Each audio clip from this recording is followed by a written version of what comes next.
Welcome to the SBR NHL Ice Guys for Saturday, or not for Saturday, for Tuesday, March 27th. I'm Ian Cameron for Sportsbook Review. See, I can't wait to get the weekend going. Dana Lane with me. Alex and Andrew should be with us momentarily. We're ready to break it down following our Monday show. Thanks to everyone for tuning in. Special extra edition yesterday. It was a good show and a great day with the best bets. Swept the board. So hopefully we can bring a little more of that to the table here on the Tuesday show with some more winning action on the ice as the regular season, guys. It's really winding down. We're down to the last week and a half of the regular season, and then the playoffs will be here. We're working on the way we're going to schedule things in the playoffs.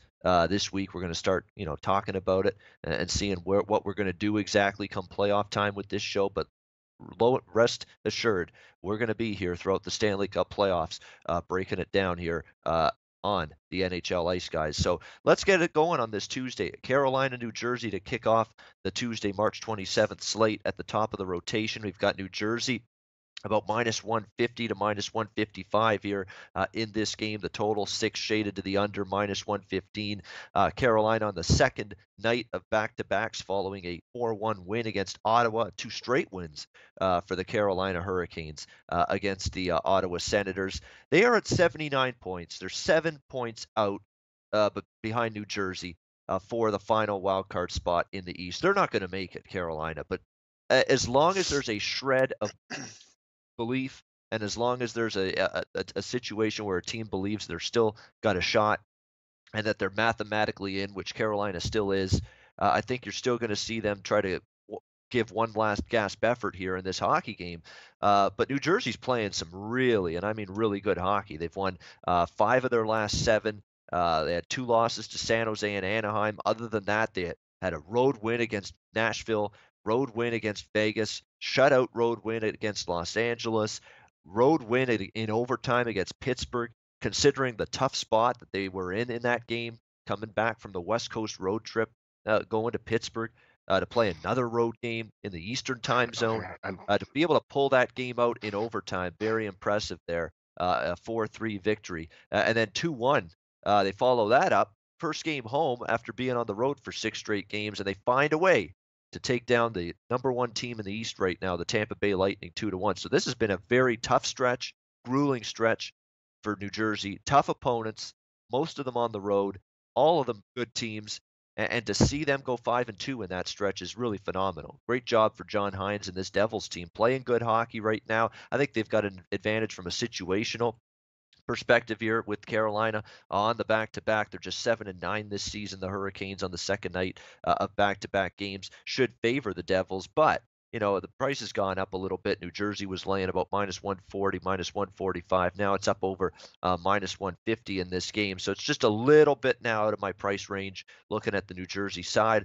Although I do think they've got a good chance to win it. The one fear is this is like last gasp, last chance to dance, so to speak, for the Carolina Hurricanes, because this is the team they've got to catch. And if they lose this game head to head, especially if they lose it in regulation, they're done. So this is basically the last stand if you're the Carolina Hurricanes for whatever flickering and faint playoff hopes that team has. So interesting game. Again, I was looking to make a little bit of a case here for the New Jersey side, but the line came out a little bit more than I was hoping for, and it's actually been bumped up since the opener. So I'll be probably not playing that game whatsoever. I've been on Carolina over a lot lately, not tonight though. I like the way Keith Kincaid's played for New Jersey. He's played very, very well. He's so well that Corey Schneider can't even get a sniff of the net anymore. He's on some 11 or 12 game winless streak as well, Corey Schneider, in his last 11, 12 starts. So if you're John Hines, you got no choice, none, zero. You've got to stick with Keith Kincaid. He's the guy playing better hockey right now in net, giving you a good chance to win, being consistent night in, night out. So you're going to see Keith Kincaid in there again tonight for New Jersey. Carolina, no goalie confirmation yet. I know I'm not a big Ward fan, but Ward's still a little bit of a better option than Darling. I know Ward was in last night, but I almost think you got to go back to Cam Ward again. I don't know how you can go to Scott Darling. He's just been dreadful. Start in, start out. See if that continues tonight. Islanders, Ottawa, 3-4 on the rotation. Next game, we've got Ottawa about minus 115 to minus 120 here in this one. Total at 6.5 and going up a little bit. Minus 120 shaded to the over. So we've got a little bit of over money starting to flood in here on this Islanders Senators game. what are you going to get from either of these teams right now? I mean, this late in the season, when I look at a game like this, two teams where I question their effort on a night in, night out basis at this stage of the season, I want no part of it. So it's an easy pass for me. Totals perspective, Ottawa, I know, is shaky defensively. We know how porous the Islanders are defensively, but we're dealing with 6.5. We're dealing with an Islanders team that, the last two games that they've been dealt these 6.5s with their totals, they've stayed under. So it's not the time of year. And when your team is starting to wane a little bit in terms of their effort, that passion's just the intensity's not there. You clearly saw that from the Islanders last night. They got thoroughly dominated by the Florida Panthers. That 3-0 score was flattering. Could have been a lot worse for the Islanders last night if not for Christopher Gibson. When you're not generating that effort level, you're also not generating scoring chances. And we actually saw that from the Islanders last night. They didn't really generate a lot of offensive zone time. They didn't really get Florida running around in their own zone very much. They didn't fire enough pucks at the net.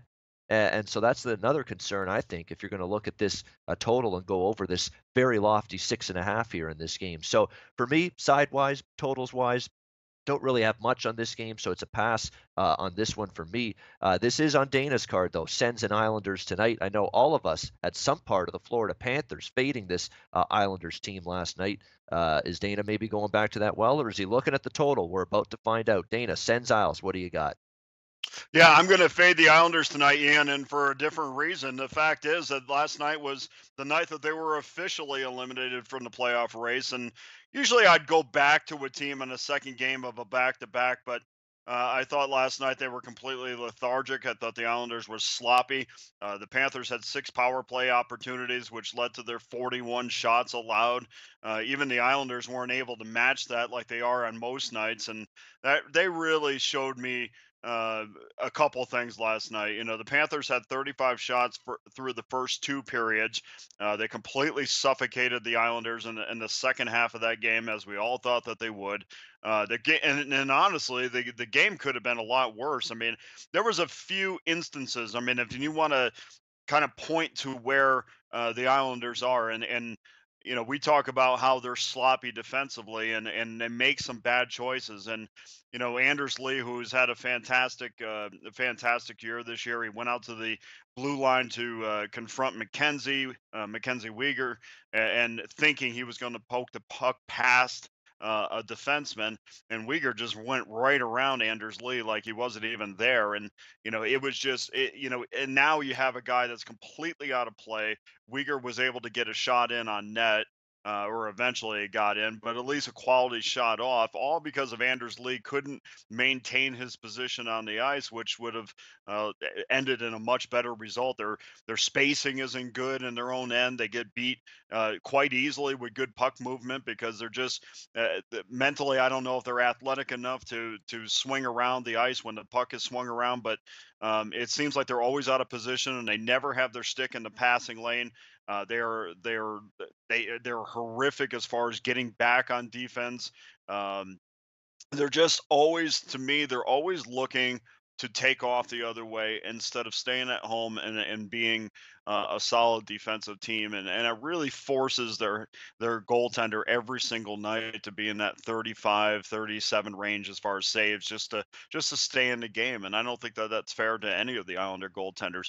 I think the Islanders are going to it's going to be a letdown. Again, another letdown spot. And I know that they probably thought they weren't going to make the playoffs for a long time. But when that's when that's finalized, and this is the way that you're playing on the verge of being pushed out of the playoffs, there's no way I'm going with the Islanders tonight. I think this is a good spot for Ottawa, and you don't have to lay that much money. All right, Ottawa. I probably would have to lean Ottawa if I had to play it, but I saw every bit of the lethargic effort from Ottawa last night that I saw from the New York. It's just two teams that you're just, what do you got in your belly left at this stage of a bad, rotten, disappointing season? Well, we're going to find out tonight. But yeah, I mean, if I gun to the head, so to speak, I'd probably have to go with the Ottawa side. I mean, the Islanders on the road now after being eliminated from the postseason. You really have to question where their spirit and their effort is going to be when it wasn't anywhere to be found last night. Boy, that was domination. I mean, again, if not for Christopher Gibson, he's the one Islander player that did show up, had a decent game in net. Would have been a much worse result. It was an easy night in net for James Reimer of the Florida Panthers last night. Certainly didn't have to do a whole lot against New York, and big win for the Panthers, obviously, as they're trying to track down New Jersey for that final playoff spot in the Eastern Conference. We got Pittsburgh, Detroit, 5-6 on the rotation. Next game up here, Detroit, big underdog as you would expect here. Pittsburgh laying minus 210 to minus 215 on the road. The total 6 shaded to the under, minus 115. How's Detroit going to defend this Pittsburgh team, really? I mean, how is that going to happen? I mean, the Detroit's not been playing very good defensively. We saw them give up what 5 goals last night to, or 4 goals last night to Montreal. Saw them give up a bunch of goals scoring chances to the Toronto Maple Leafs on Saturday. So now they got to face this juggernaut Pittsburgh team that's been, offensively, they've been absolutely rolling right now as of late. They've scored 3 goals or more for their last 5 games. Just been absolutely on fire offensively, which you would expect from this Pittsburgh team, as if they didn't have enough weapons to send at other teams on a nightly basis. Now you got to add Derek Brassard at the trade deadline, and you're starting to see him really heat up lately as well for Pittsburgh. So it's just an embarrassment of riches, really, for the Pittsburgh Penguins, that night in and night out, they've got 4 lines that are all lethal and can all burn you at once, and that's a little bit of a concern. Should see Jimmy Howard in net tonight for Detroit. It's the second night of back-to-backs for them. Last night they were in Montreal. They went with Jared Coro, and as I've said often in that, when it comes to him, he's terrible. Actually, as soon as I saw Coro confirmed, I remember I recommended a little piece of Detroit last night. I also had to hop in on the over because I didn't trust him one bit. The over did cash there once I read the confirmation that Coro was in. Detroit did not, and I was worried actually about that Detroit play once I saw that Coro was going to be in net. Sure enough, they lose 4-2 last night to Montreal. So it's going to be a tall order for this Detroit team trying to shut down Pittsburgh without a doubt. They were able to do it once this season, or early on in the season. 4-1, Detroit beat Pittsburgh December 31st, New Year's Eve, but Pittsburgh bounced back, beat them 4-1 the very next meeting between the two teams on January 13th. So I think it's going to be a tall order here for Detroit. I'm going to do 2 bets on this game totals wise. I'm going to go Pittsburgh over their team total because I don't think Detroit's going to be able to keep this team at bay. I'm also going to take a shot that maybe Detroit can contribute offensively and help this game get over the 6. Why? Because Matt Murray's not right at the moment. Matt Murray's not been sharp since he's returned these last few games. This has not been vintage Matt Murray. He's struggling to find his A game right now. I think he'll find it. He's got 2 weeks before the playoffs begin. He's got to work out the kinks and all that. He was out for a long period of time, but he's just not playing sharp. I mean, he gives up 4 goals to New Jersey, an overtime loss, 4 goals to the Islanders, 4 more goals allowed to the Philadelphia Flyers in the Sunday afternoon matinee affair on NBC. So Matt Murray's just not quite got his game together at this point in time. So that, I think, gives me a shot with Detroit to put a goal or 2 or even 3 on the board themselves in this game tonight. So I'm going to go Pittsburgh over the team total, Pittsburgh, Detroit over 6 in this game tonight. Penguins taking on the Red Wings. Jimmy Howard's been mediocre at best. The defense in front of him, again, struggling lately with teams that are every bit comparable to Pittsburgh offensively. That could be trouble for Detroit tonight as they take on this Penguins team. So we're going to go Pittsburgh team total over, as well as Pittsburgh, Detroit over 6 for the full game total. Boston, Winnipeg. How about this for a great East versus West matchup? 7-8 on the rotation. Winnipeg minus 135. Total here 5.5. Shaded to the over, minus 115 to minus 120. Should be an interesting hockey game here between these two teams. The Bruins coming off a overtime win against Minnesota, a game that saw the return of Patrice Bergeron to the Bruins lineup. Not a moment too soon. We talk about how important he is in all 3 zones, in all facets of the game: scoring, face-offs, penalty kill, defensive awareness. That's Patrice Bergeron in a nutshell right there. He gives that all to the Boston Bruins on a nightly basis. They beat Minnesota in overtime Sunday night. Brad Marchand, amazingly, with 5 overtime game-winning goals this season. You talk about a guy that's been able to come through in the clutch and score big goals in big spots for the Boston Bruins. Brad Marchand has done that time and time again.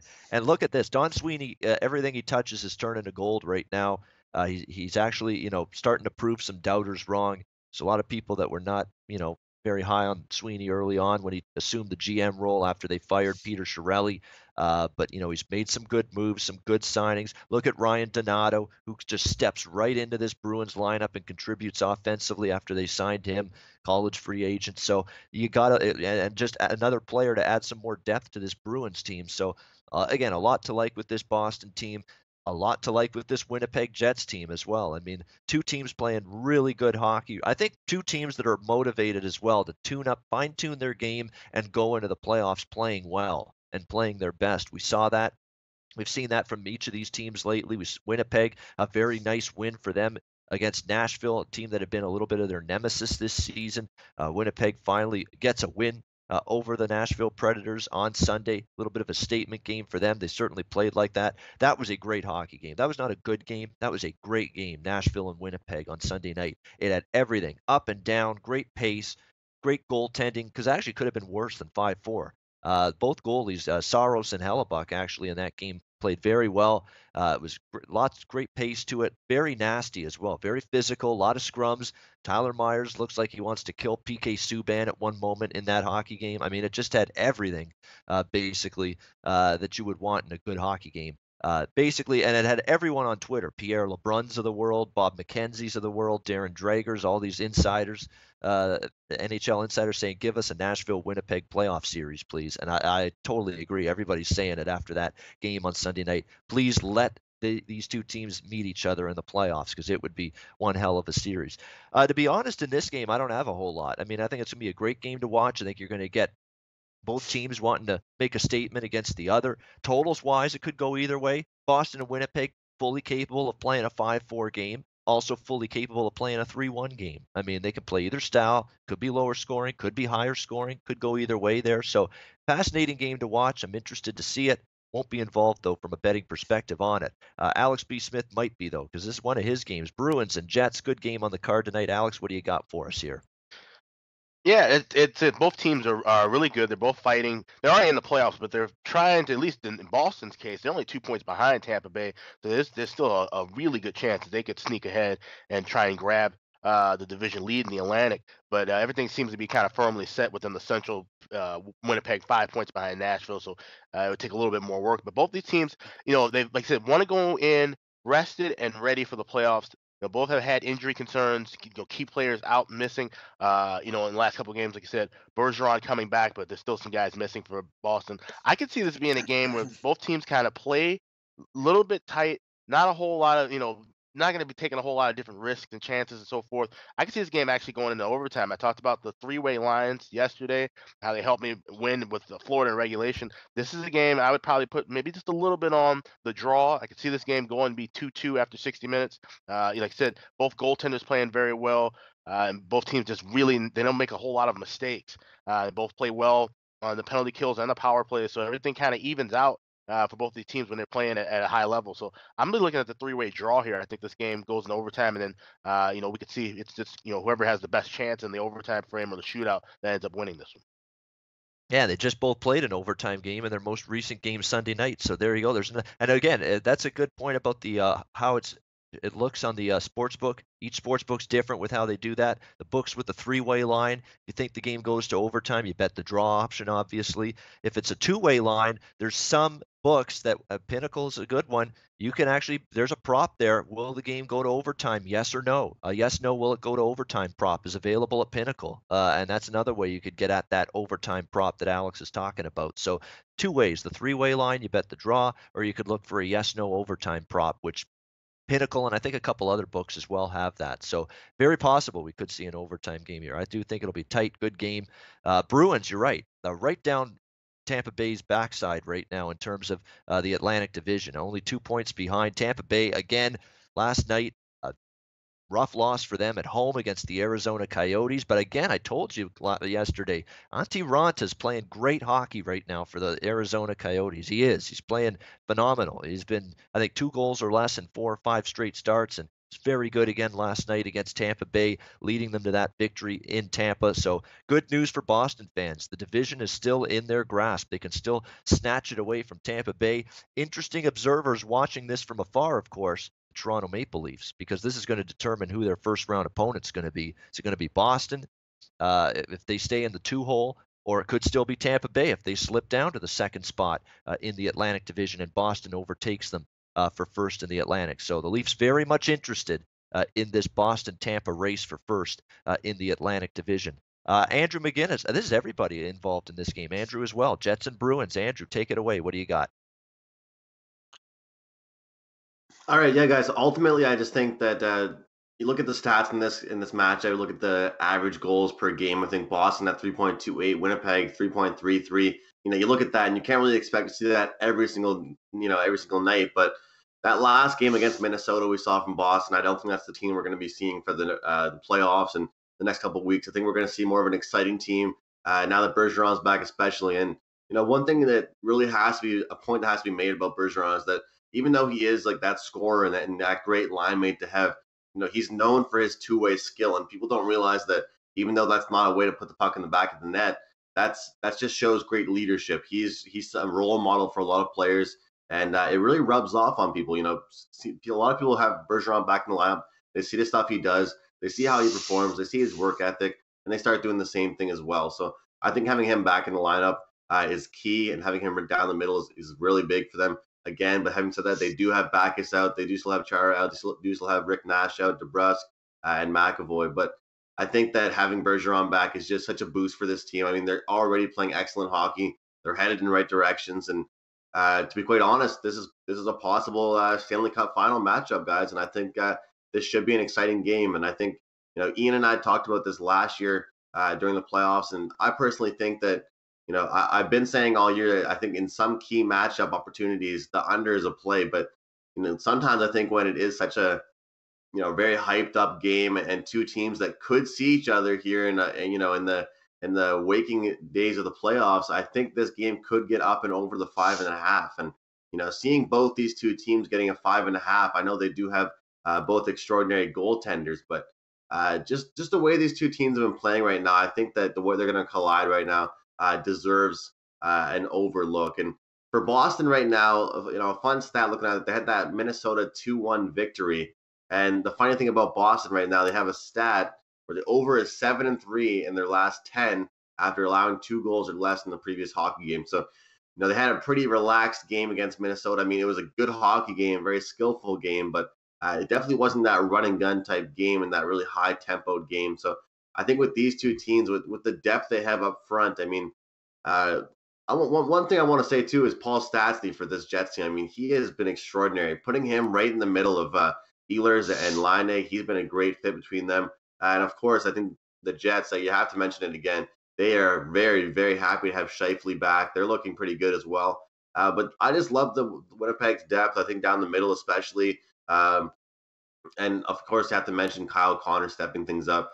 He's been huge. He's making it look like he's been in this league for 10 years right now. So ultimately, guys, I'm looking at the over in this one. I just feel like these two teams are too talented. The 5.5 is really encouraging me right now. And I think that with the way this matchup is, the way the Bruins had their last couple games, I think they're due for a pretty big high-scoring game. And I think the Jets aren't going to lay off the gas whatsoever. They know all these games are important. It's important to show you can win against the East. And so this is kind of that West versus the East matchup, guys, that I think should be a really exciting game, the game of the night. Over 5.5 my play. All right, over 5.5 for Andrew, Boston, and Winnipeg. They've actually stayed on. Have they two unders, one push, but the push was a 5, and it had 5 goals. So it has been a lower scoring recent series history. All 3 meetings since the start of last season, Boston and Winnipeg would be under a total of 5.5.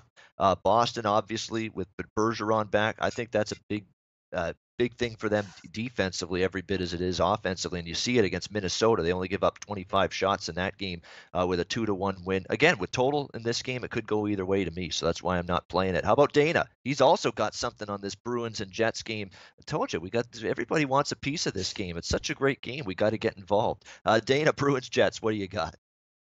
Yeah, I mean, the addition of Bergeron is huge. And really, if you look at the Boston Bruins, I mean, you could look at that top line and say, well, that's the reliable line, and everything else is kind of a mixed bag. I mean, But Bergeron coming back is absolutely huge. I mean, you add a four-time Selke Award winner, a guy that's fantastic in the face-off circle, which is absolutely the biggest thing that he brings as far as on the ice play. Of course, his leadership is huge as well, but his Corsi numbers are amazing. His the offensive zone start percentage is almost at 60%. So he just allows you to carry the puck more. He allows you to possess the puck more, and obviously that leads to more opportunities.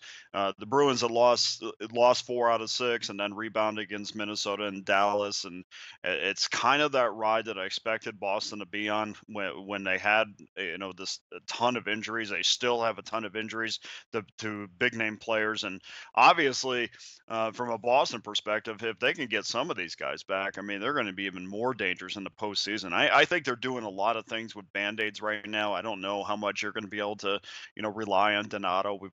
We also see, Rick Nash is out of the lineup as well. So that would be a guy that would kind of put a bigger band-aid on things. But of course, he's out, and they're just, everybody's kind of stepping up every single night. It's next man up. And they do, only trail Tampa by 2, and they also have a game with Tampa remaining. And then after that, the majority of their games are at home. So I think, Boston's obviously going to bring in a focused effort. For Winnipeg, one of the major reasons why they've had so much success is their power play, and one of the things that the Boston Bruins do really well is killing off penalties, and we'll see which one kind of wins out with that. But I always will take the side of the penalty killers versus the team with the man advantage. So I think Boston has a advantage there, and then I think what I would do is I'd wait a little bit on this number because, and I'm surprised it hasn't gone that way already. We do see some Boston money come in, but once word gets out that Hudobin is getting the start, I think that you're going to see some Jets money, and it's not a high price. For once, you get the Jets at a pretty reasonable price, but this is a chance for Hudobin to really show off who he is. I mean, this is really, I don't think people realize what a chance that Bruce Cassidy is giving Hudobin at this point, playing a upper echelon team, which is not really the teams that he usually plays against. I think the last time he beat a quality opponent or a team that's going to be in this year's postseason was back in November when he beat San Jose at the SAP Center, and that's a team he's beaten twice this season. So normally this is not a situation where you would see Hudobin play. I think that he understands that this is really his chance to say, hey, look, I am a goaltender that you can rely on for the future. So I expect a fantastic effort out of them, or out of him, and they know that they need to play well defensively tonight. There's no reason not to try and take this plus money. I mean, the Bruins are every bit as good as Winnipeg. I think the Boston and Winnipeg are kind of in the same boat where I really love Boston's first line. In fact, I think Boston's first line is go out and maybe a little bit of a limb and say I think they're the best in hockey, but I don't think Winnipeg's too deep either. They have their top line, their second line is solid as well, but I don't think they go 3 and 4 lines. So I think both of these teams match up really well. I know Boston's had their problems against Winnipeg in the past, but I'm willing to take a shot with the plus money against Winnipeg tonight. All right, Boston plus price here, and with Winnipeg off the big win against Nashville, and really Boston truly having a lot more to play for here, to be honest, in terms of the standings. They can still obviously pass Tampa. Winnipeg's pretty much locked in. Maybe worth a shot to look at that Boston plus money. The one concern for me personally on that side was the Hudobin factor. He's lost his last 3 starts. Is this going to be a chance for him to step up and play better? Because he's got to. He's got a good team in front of him. Time for him to step up, play a little bit better. He's on a 3-start losing streak. That's my issue there with backing them with him in net. But maybe it's a chance for him against a good team to, as Dana says, maybe show up, deliver a good effort. And you're right, Winnipeg's top 6, yeah, Perreault, Kopp, and Little's not a bad third line. And Little scored the other night, which is good. You want to see Winnipeg can get some offense from that third line. But their top 2 lines are phenomenal. Kyle Connors had a tremendous year. What a breakout season for him with Scheifele and Wheeler. Ehlers, Stastny, and Laine. It doesn't get much better than that. That is a great top 6 forwards right there for the Winnipeg Jets. But with a lot of teams, you do get concerned. If I might about that, I mean, Ian, yeah, he's lost his last 3 starts, but his last start was an overtime loss to St. Louis, and then before that, he lost to Florida and Chicago, and he made 36 saves against Chicago in the loss. He only gave up 3 goals, which I know is kind of my standard, Yep. but I mean, it wasn't like he's not played well. And both of those teams, Florida and Chicago, both put a ton of shots on net, so I don't consider them bad losses. I mean, bad losses would be his prior two to those three if he lost to Detroit or Montreal. Yeah, exactly. Those were the ones that, yeah, are glaring. So we'll see what he gets. You're right. It's kind of weird that this stage of the season, you're trying to track down Tampa here. You're right there. You can catch them. And here's Bruce Cassidy and the Sundance Kid giving Tuukka Rask a night off and going with Anton Udobin. So it's an interesting call there, without a doubt. San Jose, St. Louis, 9-10 here on the rotation. Next game, St. Louis minus, well, we got no line here. I'm seeing minus 165 here, St. Louis. That can't be right. But yeah, no line, no total here on this game. Sports options acting wonky. That's all that is. Right now, 9-10 on the rotation. San Jose, St. Louis, no line here. We've got San Jose playing last night in Chicago.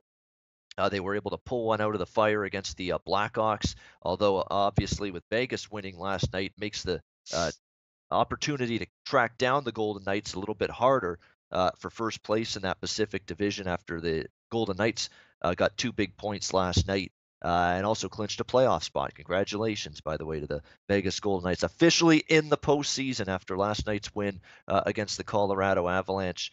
Just a remarkable season there. But San Jose still just 6 points behind. They kept pace. They can still have an outside puncher's chance at overtaking them, but they've almost got to win out.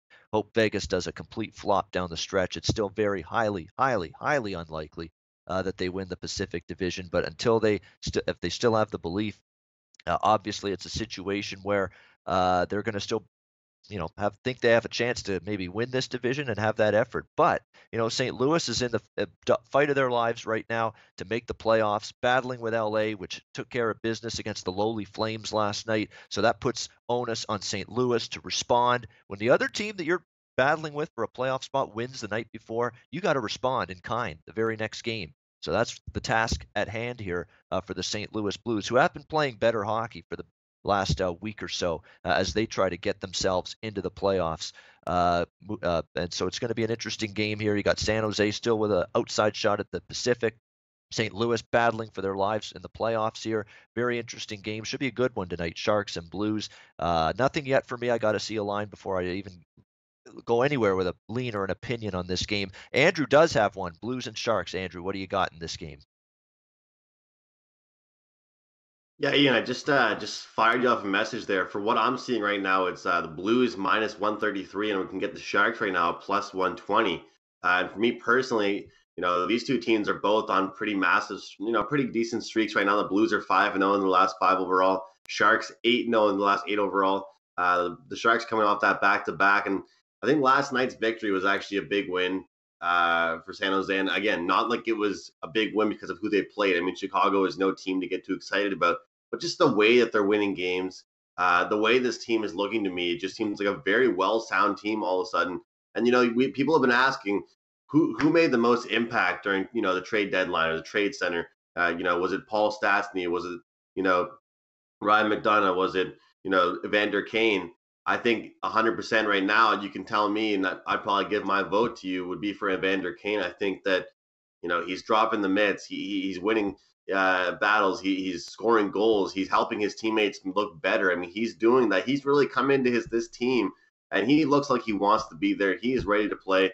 He seems pretty excited to be there, and he's making his teammates around him better. Right now, he's on the first line with Joe Pavelski and Timo Meier. And I got to say, like I mention this all the time, past couple years when I was doing media for the Halifax Mooseheads, got to watch Timo Meier kind of develop as a junior hockey player. Now seeing him on this first line, he's surrounded by 2 excellent players in Kane and Pavelski. And I just don't think personally that this streak ends tonight for this Sharks team. I don't think this back-to-back is going to be a negative thing for them whatsoever. Guys, I personally think that right now they're kind of just on a train that's just proving how they can win every single type of challenge, every single kind of hockey game. I think coming into this back-to-back spot right now against this Blues team, which in my opinion, on the rare occasion they can be, but they just don't have enough to score in large sums. I mean, they're not as exciting of a team.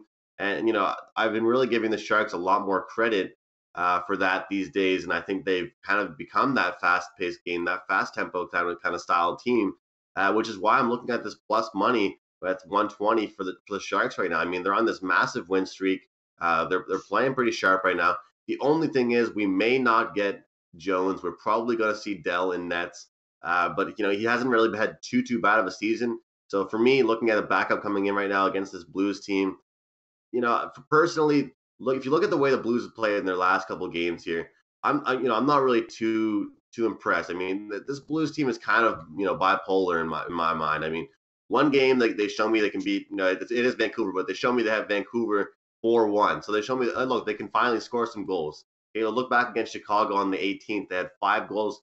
They won 5-4 against Chicago. But then Columbus, they come to town against Columbus. They only win 2-1.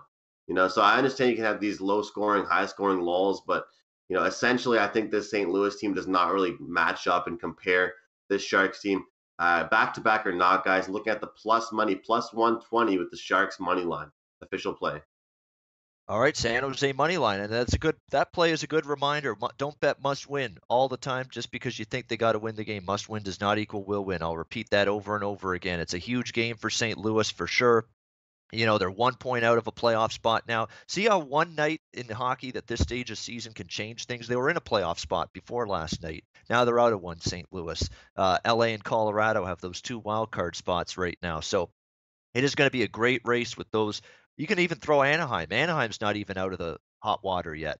Anaheim, LA, Colorado, and St. Louis for 2 spots here in the Western Conference here, or 3 spots. So someone's not going to get left out of the mix here when it's all said and done. St. Louis, obviously, onus is on them to respond after LA won last night. They've won 5 in a row. They have played better. St. Louis, very good defensively of late. 1 goal allowed in each of their last 3 wins. Couple nice wins against Boston and Columbus in there. San Jose on a back-to-back. All of that in St. Louis's favor. But you're not going to see me betting against a team on an 8-game winning streak, even on a back-to-back. So that's the problem. And San Jose has been playing some excellent hockey the last couple of weeks. But should be a good game there, Sharks and Blues. Alex, you're also involved, Sharks and Blues. What do you got? Yeah, this is going to be a highly entertaining game. I think this right along with the Bruins Jets game will probably be one of the best to watch tonight. But like I said, you got 2 teams that are rolling really hot right now. Obviously, San Jose's been absolutely on fire, and they got caught napping a little bit in the end of that first period against the Hawks, and then of course late in the third, the Hawks tied up, sent it to overtime. They Sharks end up winning in a shootout 4-3. So they keep their win streak rolling. Like I said, still keeping points and pace with Vegas 6 points behind, but it's looking a little slim now. Even though they're still within 6 points like they were yesterday. Yesterday I was saying, oh well, Sharks could make a run still, but Vegas now clinching a playoff spot. It would be interesting to see how they respond in their next game. If they just kind of sit back a little bit. But you got St. Louis, like I said, fighting for their playoff lives, and their team that won 5 in a row, 7 of their last 8, and Andrew made a good point about if Aaron Dell's in that. Looking at Aaron Dell's last 4 starts, I mean, he did pick up a win against a horrible Vancouver team, but then he got blown out against Nashville. He had a loss against Carolina. He hasn't been as sharp as he was when we saw him in between the pipes, picking up some big wins around the beginning of the calendar year and before the holiday break. So if it is Dell in net, the way that San Jose, yes, they're still rolling on this road trip, but St. Louis needs this game a lot more. I think that this might be a time where the Blues could actually end that streak tonight. All right. Well, they ended Columbus's streak. Remember the other on the weekend, Columbus's streak. Who snapped it? The Blues did. They'll be looking to maybe snap another team's massive winning streak tonight. That being San Jose. So Alex kind of liking St. Louis here tonight as they take on the Sharks. Minnesota, Nashville, 11-12. Another good matchup here in the West. Nashville minus 160, minus 165, total 5.5 shaded to the under. Nashville's in a little bit of late season doldrums right now. They've lost 3 in a row. They were coasting toward first in the Central Division. They're not coasting anymore. It's all of a sudden now a 5-point gap, them and Winnipeg. Obviously, Winnipeg's going to be tough to pass them still. You got to think Nashville's still going to win this division, but they got to get back on the horse again. And Nashville, they lost to Minnesota in Minnesota on the weekend, 4-1. One of the worst efforts I've seen this season from Nashville, 30-20. They mustered 20 shots on goal in that game, Nashville. Horrendous, really, effort from them when you consider that this is a Nashville team we've been glowing about all season long. I think there is a onus on this game for Peter Laviolette, from what I've read from the players, that they want to get this ship righted. Personally, I'm not standing in front of Nashville tonight. I think this is the game where they got to show up. They lost to Minnesota just this past weekend. It's time to stop the bleeding. I think you're going to see something really strong from them tonight back home in Music City. Not going to lay the price. It's obviously too expensive, -165, but I'm just saying, not going to be looking to step in front of Nashville tonight. I think this is that circle the wagon spot where we've sloughed off the last few games, not played good, thought we were just going to coast to winning this division. Now they realize, hey, we've lost 3 in a row. We haven't won anything yet. We haven't clinched anything yet in terms of first in the Central. It's time to stop the bleeding tonight. I think there'll be a good effort from Nashville. Will it be enough to win? We'll see, but I'm a little bit reluctant to step in front of the Predators here tonight. Alex B. Smith, Minnesota, Nashville. You got a good beat on this Wild team, being right close to the situation with them on a nightly basis. What do you see happening here? Well, yeah, everything came to fruition like I expected it on Saturday. The Wild were coming off of a 4-day break. The whole quote that I read from Bruce Boudreau says, we got our rest, we got our energy, we're tired of practicing, we want to get back and play games, and try and make this run down the stretch, try and get into the postseason. And they proved it with a 4-1 win at home. And with that home win, the home team has now won 6 straight meetings between these two clubs, so that's huge. Obviously, the series shifting back to Bridgestone Arena, where Nashville's won 6 of the last 8 overall. Like I said, did not have a great effort whatsoever. 20 shots on goal. That's a bit uncharacteristic of this Nashville team that has a lot of offensive talent. Like I said, 160 is a little bit high, but once again, check with your book. If you have that 3-way line option available, you can find Nashville at even money or laying $1.05. And I think they should be able to win this and shouldn't need to go past 60 minutes. So I'll be looking at Nashville here in regulation. You said they'll definitely need to circle the wagons, get things geared up, and try and get back on the right track after having an incredible point streak and now having a couple of bad outings. They're going to come back here with a good one tonight. Yeah, and the fact they just faced Minnesota on the weekend in one of their worst efforts in quite some time. You only muster 20 shots on goal in that 4-1 loss to Minnesota. I think Nashville will have a little fire in their belly for this hockey game tonight, coming off 3 straight losses and back home at Music City, where I believe the last time they were at home, they had a awful effort against Toronto. Toronto went in there and spanked them 5-2. So I think you get something from Nashville tonight in terms of a focused, intense effort as they face Minnesota tonight. We've got Philly, Dallas next game on the card. 13-14, Dallas -130. Home favorite, total 5.5, shaded to the over. I cannot and will not lay anything with Dallas right now. They have been absolutely folding up like a cheap suit, folding like a tent here with the going getting tough, trying to make this playoff run. It's been just a complete flop for the Dallas Stars. Horrible loss the other night against the Vancouver Canucks. They're at 84 points. They're 6 points back. Mathematically, they're still alive, but this team is just not winning games that they should, not showing me any sort of indication that they are a team I can trust to turn things around here. Philadelphia, that's kind of sort of hard to trust them right now because they're sort of reverted back into some bad ways defensively, poor play in their own zone at times, giving up breakaways, giving up odd man rushes, goaltending that simply isn't good enough right now. Alex Lyon's not ready at the NHL level to be a number 1 guy. Mrazek's hit a wall. He's not been good of late for the Philadelphia Flyers. So I don't know if I trust Philly. I'd lean Philly at the underdog price. More than anything, I think I go over the total in this game, 5.5. You look at Philadelphia, they've cashed 6 straight overs going into this game. Defensively, not been good. They've given up 3 goals or more in all but one of those last 6 games. Dallas, in theory, their offense should be able to come to life a little bit. And again, we've got on the Dallas side with Ben Bishop out, Kari letting him in, and he's letting him in again. That 1 goal he let in against Vancouver, such a horseshit, brutal goal to give up. A shot from the boards at the face-off dot, squeaks past him. You're going to go to war with this guy as your goalie when you need wins? No, thank you. So for me, yeah, over 5.5. I can get a Flyers game over the total at 5.5. Sign me up. Dana Lane, Flyers Stars, take it away. Yeah, real quick. I mean, there's no way you're backing the Dallas Stars at this point. The one guy I'd really love to do an interview with at this point is Lindy Ruff, and I'd love to hear him be honest and candid and saying, hey, look, if Dallas management went out and did all this that they did for Ken Hitchcock, I mean, do you think you'd be in this position? I guarantee Lindy would say nope, and they didn't go out and do anything for me. Instead, they got rid of me. So. Um, the Flyers aren't playing great, but they got 5 points in their last 5 games. The Stars are on their longest losing streak since moving to Dallas, and from a motivation standpoint, the Flyers still can, in theory, finish in the Metro, and I think they're really chomping at the bit after losing that game against the Penguins on Sunday, a game that maybe they thought they should have had. In addition to the losing streak, the Dallas Stars aren't scoring. They have 18 goals in their last 8 games. So if you're not winning and you're not scoring, I don't really see how I can put my money behind you. And when John Klingberg comes out and says, well, we're not really playing with any confidence in any of our zones, if that's the case and your players are coming out and saying that, I'm not so certain that those kind of comments light the fire underneath a team. And I think that's more of a reality comment than it is trying to fire the troops up. And you're going to give me plus money. I guess I'll take the bait with the Flyers tonight. Yeah, I mean, I think I'd probably jump on the Flyers too. I mean, but I like the over more. But the more I think about it, how can I lay this price with Dallas when they just got crushed by Vancouver of all teams at home in a game that they had to win?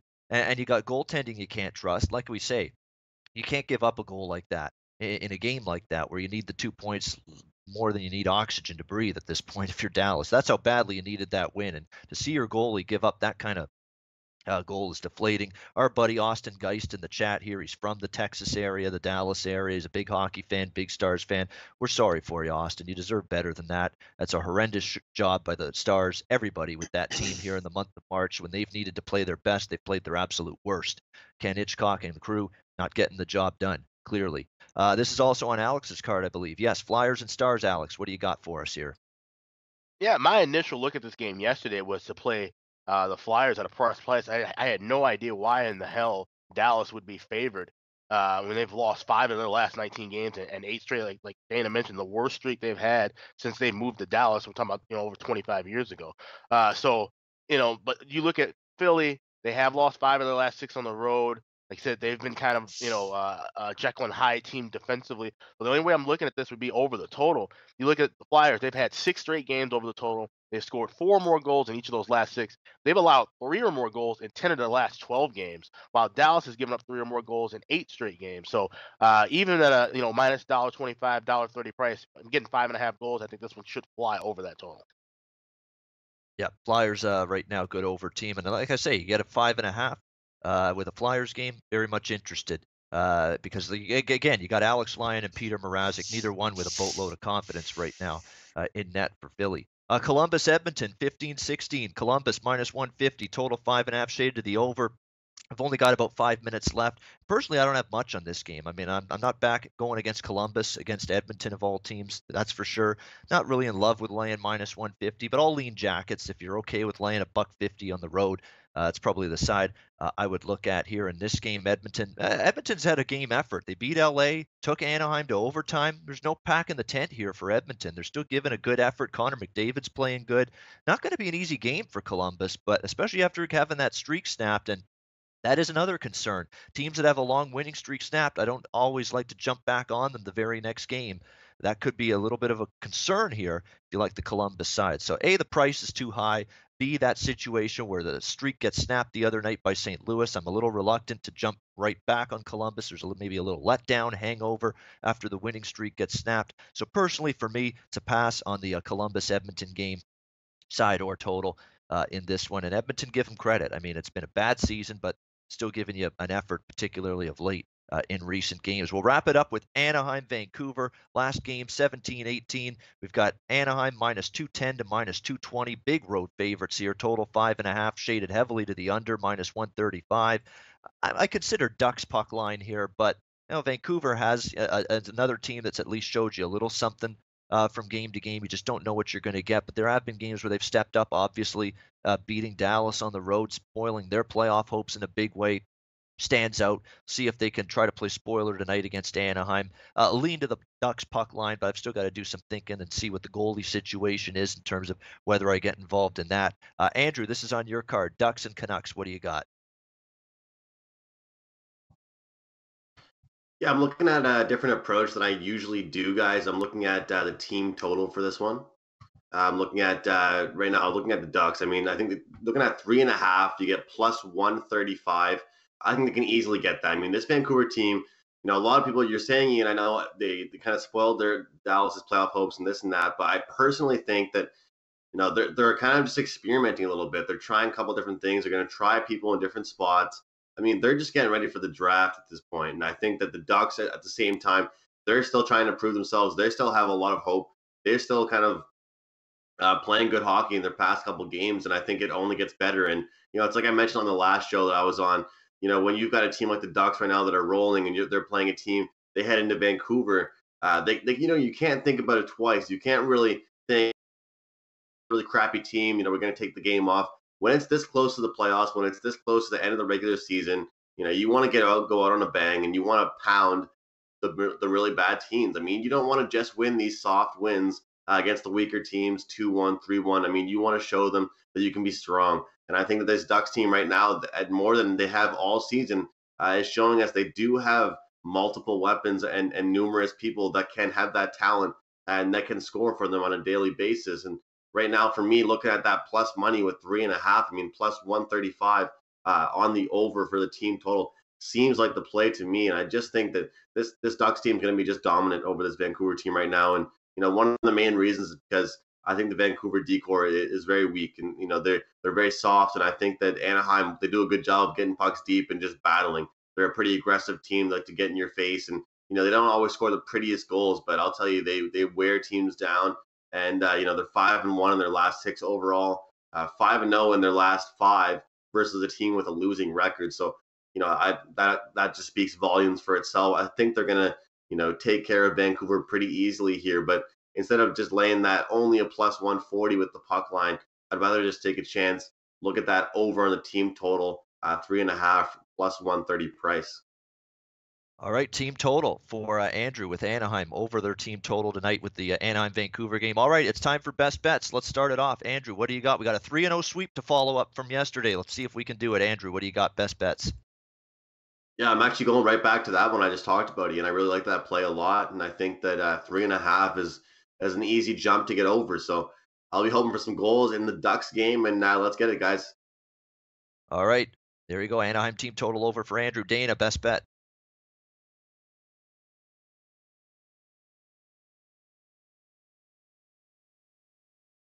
A muted best bet from Dana Lane, apparently, yeah.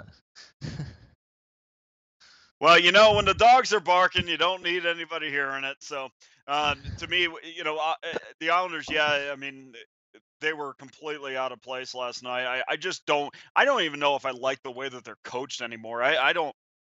They are just all over, running all over the ice defensively, and I think that they are going to be in another letdown spot when it's now that it's finally finalized that they're not going to be in the postseason, which they knew anyway. But I like Ottawa tonight minus $1.14. All right, Ottawa for Dana. Alex, best bet. Flyers, like I said, 6 straight games over the total. Dallas, they've just been absolutely horseshit. 5-14 their last 19. I see a bunch of goals in this one. Flyers and Stars over 5.5 minus $1.15. My best bet. Good one. I like that one as well. Flyers Stars over 5.5. But my best bet's going to be team total as well. We're going back to Pittsburgh, Detroit. We're going to go Pittsburgh over 3.5 now that I see it at plus 107 at Pinnacle. Pittsburgh Penguins team total over 3.5. Detroit on a second night of back-to-back struggled to defend these elite teams. I think they struggle again. We'll go Penguins over their team total 3.5. They've been lighting it up. I think they do it again tonight. That's going to wrap up the show. Join us again Thursday for our next edition of the NHL Ice Guys. For Andrew, Alex, and Dana, I'm Ian Cameron for Sportsbook Review. Enjoy the Tuesday night card, and we'll see you again on Thursday.